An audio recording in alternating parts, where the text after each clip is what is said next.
Guys সবজি আমি next part নিয়ে চলে আসলাম। যখন হচ্ছে এরকম সবজিগুলো এরকম একটা কালার চলে আসবে, তো তখন আমি একটু হালকা করে একটু জল দিব, মানে একদমই অল্প।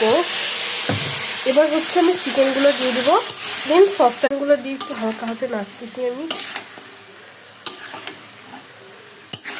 এখানে আমি একটু হালকা জল দিব, জল দিয়ে এবার একটু হচ্ছে আমি ঢেকে দেবো। ঢাকনা তুলে দিয়েছি, মাংসটা পুরো ভালো করে সিদ্ধ হয়ে গেছে। এবার আমি যে সসটা গুলে রেখেছিলাম এটা আমি দিয়ে দিচ্ছি।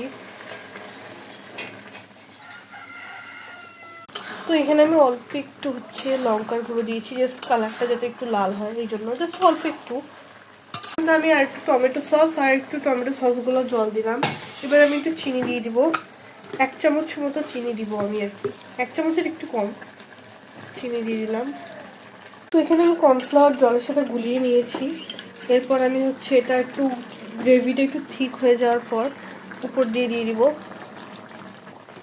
তো আমি এটা এবার গামলায় সার্ভ করতেছি, কাঁচের গামলা সার্ভ করলাম না যেহেতু আমরা বাসার মানুষেরাই খাবো।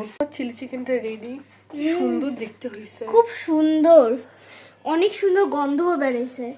তো চলো খাওয়ার সময় দেখা হচ্ছে। কেমন হয়েছে? দারুণ হয়েছে চিকেনটা, খাওয়াই শেষ দেওয়ার সাথে সাথে চিকেনটা অনেক সফট হয়েছে এবং গন্ধটা এখন পর্যন্ত আসতেছে অনেক। আমার মা তো অনেক, মানে কি কই আর, অনেকগুলো রাইস নিয়েছে, অনেক বেশি মজা হয়েছে খাইতে।